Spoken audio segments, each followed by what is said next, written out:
जय हिंद दोस्तों, वंदे मातरम। पठान की रिलीज डेट जैसे जैसे नज़दीक आ रही है, पीआर टीम के जो हथकंडे हैं वो बढ़ते ही जा रहे हैं।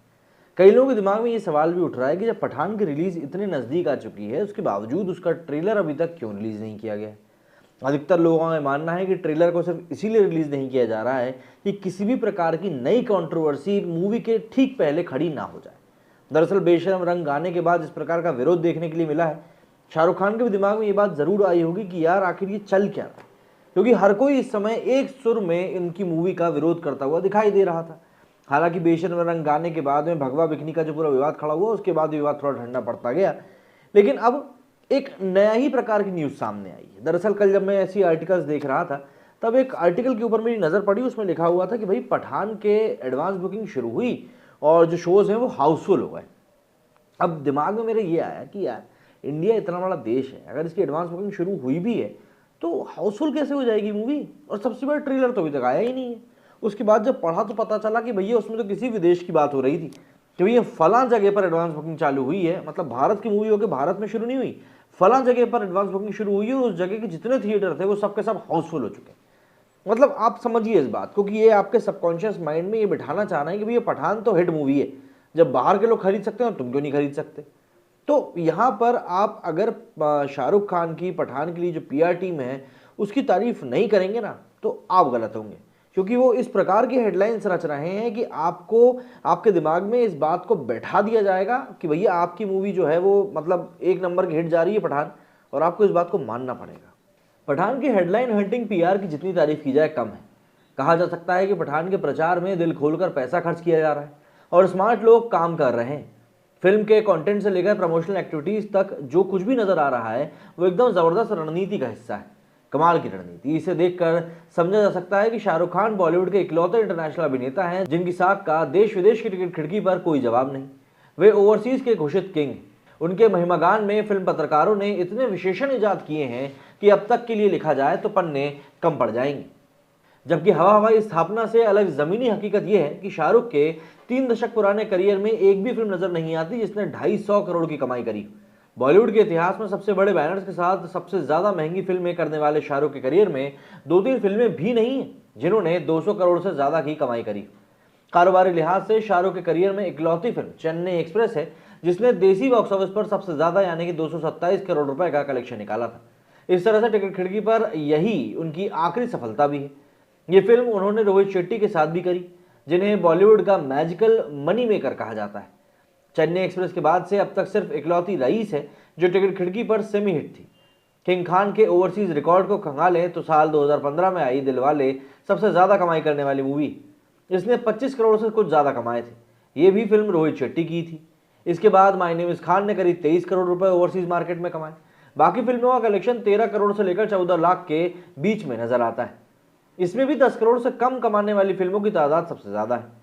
फिल्म ट्रेड की सबसे विश्वसनीय वेबसाइट के रूप में मशहूर बॉलीवुड हंगामा के जो रिपोर्ट्स दिए गए हैं उसमें ही ये चीज़ बताई गई है। चाहे तो शाहरुख खान की फिल्मों की इंडियन और ओवरसीज के रिकॉर्ड्स को आप चेक भी कर सकते हैं। अब सवाल यह है कि जिसका बॉक्स ऑफिस औसत नजर आता है तो क्यों ना कहा जाए कि उनके चमकदार करियर में जो रोशनी दिखाई देती है असल में वो कुशल मैनेजमेंट की देन है।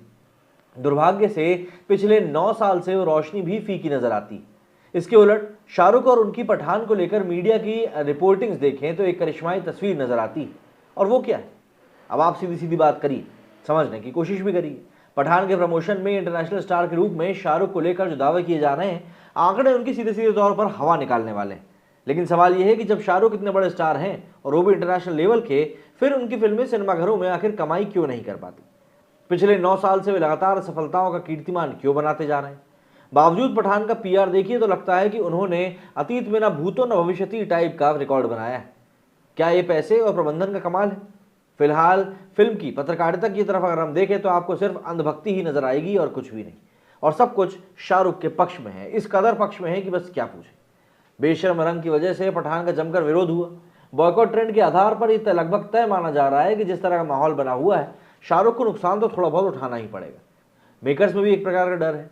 फिल्म की रिलीज में अब सिर्फ 25 दिन बचे हैं, मगर अब तक ट्रेलर लॉन्च नहीं किया गया है। देश में एडवांस बुकिंग भी शुरू नहीं हुई है। बावजूद प्रबंधन का कमाल ऐसा है कि ट्रेलर से पहले ही पठान के कंटेंट को फिल्म पत्रकारों ने ब्लॉकबस्टर करार दे दिया है। इन्हें इंटरनेशनल अभिनेता के रूप में प्रचारित भी किया जा रहा है और अभी हाल ही में किसी इंटरनेशनल संस्थान ने उन्हें दुनिया के टॉप अभिनेताओं की सूची में भी जगह दे डाली।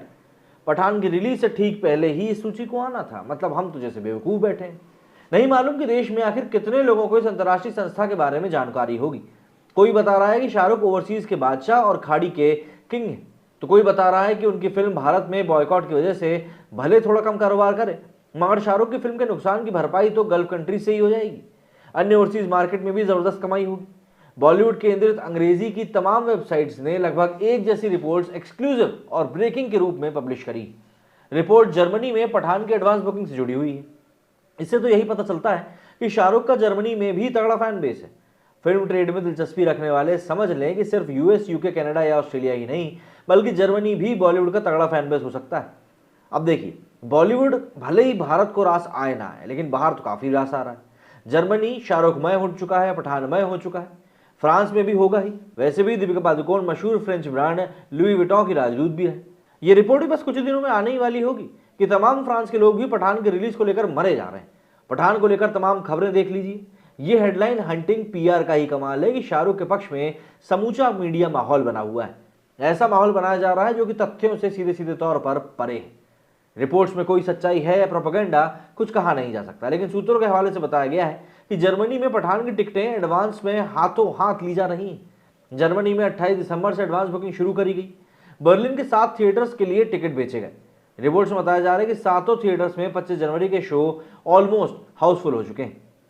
सोशल मीडिया के स्क्रीनशॉट और ट्वीट का भी रिपोर्ट में इस्तेमाल किया जा रहा है।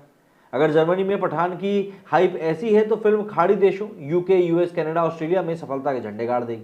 भारत में भले ही मूवी फ्लॉप हो जाए, निर्माताओं को इससे कोई फर्क नहीं पड़ने वाला। बॉलीवुड और शाहरुख के लिए इससे अच्छी बात भला क्या होगी। मगर सबसे बड़ा सवाल यह है कि ओवरसीज स्टार शाहरुख की जब इतनी डिमांड है तो पिछले 9 सालों में रिलीज होने वाली उनकी फिल्में बुरी तरह से आखिर पिट क्यों रही थी।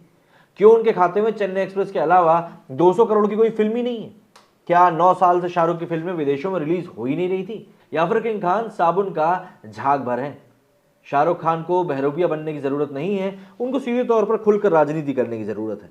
पीआर को किस तरीके से इस्तेमाल करते हैं। अगर आप एक बिजनेस के स्टूडेंट हैं तो आपको इस समय पठान को लेकर जो पूरी पीआर टीम काम कर रही है उसकी केस स्टडी पे जरूर आपको ध्यान देना चाहिए, क्योंकि ये लोग लिटरली काफी अच्छा काम कर रहे हैं और एक नेगेटिव मूवी को इस तरीके से प्रोजेक्ट करा रहे हैं कि आपको लगेगा कि यार इससे अच्छा तो कुछ हो ही नहीं सकता। आप लोगों का क्या कहना है इस बारे में मुझे कमेंट करके जरूर बताइएगा। मेरे स्टूडियो फिलहाल इतना ही। जय हिंद, जय भारत।